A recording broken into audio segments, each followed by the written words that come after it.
नमस्कार। चिकित्सकों की माने तो अब हमें कोरोना की मौजूदगी में ही जीवन व्यतीत करना होगा। ऐसे में हमें इससे डरने की बजाय इससे सचेत रहने और सुरक्षित रखने से संबंधित सभी उपायों को अपने जीवन का हिस्सा बनाना होगा। यही वजह है कि अब चिकित्सा क्षेत्र में इस महामारी से निपटने के लिए व्यवस्था करने की दिशा में कदम उठाए जा रहे हैं। इसी के चलते चंबा मेडिकल कॉलेज में कोरोना से संबंधित सैंपलों की जांच करने की व्यवस्था की जा रही है। मेडिकल कॉलेज प्रबंधन चंबा की माने तो अगले माह से जिला में ही इससे संबंधित सैंपलों की जांच प्रक्रिया शुरू हो जाएगी। पंडित जवाहरलाल नेहरू मेडिकल कॉलेज चंबा के प्रिंसिपल डॉक्टर पुरुषोत्तम पुरी क्या कहते हैं, आइए सुनते हैं। 6 मरीज, जिसमें से एक 2 साल की बच्ची भी है, वो कोरोना पॉजिटिव पाई गई थी और उन्हें आयुर्वेदा अस्पताल बालू में रखा गया हुआ। सभी की कंडीशंस ठीक होंगे, क्योंकि ये जो मरीज़ हैं इनमें कोई लक्षण नहीं है, तो इसमें लगभग दवाई भी कोई भी नहीं दी जा रही। सिर्फ उनको इतनी दिक्कत है कि उनको इंस्टीट्यूशन में रहना पड़ रहा है। बाकी अदरवाइज़ उनको कोई इंजेक्शंस वगैरह कोई कुछ नहीं दी जा रहे हैं, कोई ख़ास दवाई नहीं दी जा रही है, सिर्फ ताकत की दवाई दे देते हैं। यहाँ भी पीसीआर लैब का काम शुरू हो गया हुआ। एक मशीन तो हमारे पास पहले ही थी, लेकिन उसके सिर्फ मशीन के साथ साथ और चीज़ों की भी बहुत सारी चीज़ों की ज़रूरत थी, तो एक मशीन के साथ साथ कुछ और मशीनें भी लगती थी।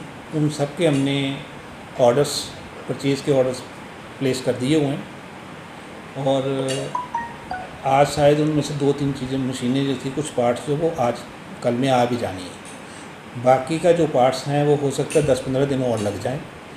तो मुझे उम्मीद है कि महीने के लगभग हो सकता है 10 दिन पहले आ जाए या 10 दिन बाद तक हमारा अपनी यहाँ चंबा में पीसीआर लैब भी काम करना शुरू कर देगी। तो वो फिर हमें टांडा पे या पालमपुर पे निर्भर नहीं होना पड़ेगा और उसका फ़ायदा ये होगा कि जो टेस्ट रिपोर्ट है उसी दिन आ जाया करेगी।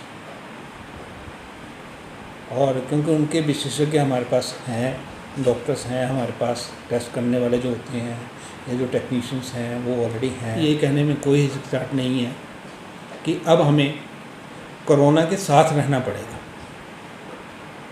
We are to live with corona. उसका मतलब ये है कि जहाँ तक बीमारी की बात, कोरोना बीमारी की बात है, इस वक्त ना तो उसका कोई वैक्सीन है और ना कोई स्पेसिफिक एंटीवायरल उसकी ट्रीटमेंट। तो उसके मतलब यही है कि अगर हम कुछ एहतियात करेंगे तो ये संक्रमण जो है ये काफ़ी हद तक रोका जा सकता है। सोशल डिस्टेंसिंग या सेल्फ डिस्टेंसिंग जो है ये आने वाले टाइम में हम सब के लिए बड़े इम्पॉर्टेंट है। इसमें कोई दो राय नहीं है कि कोरोना ने हमारी जीवन शैली के साथ साथ हमारी सोच को भी प्रभावित किया है, लेकिन अब समय आ गया है कि हमें खुद को तथा दूसरों को इस रोग से दूर व सुरक्षित रखने के लिए उन सभी प्रक्रियाओं को अपने जीवन में अहम हिस्सा बनाना होगा जिन्हें हम सब इन दिनों अंजाम दे रहे हैं। चंबा की आवाज़ टीवी आपसे फिर होगा रूबरू। तब तक के लिए रेखा शर्मा को दें इजाज़त। नमस्कार।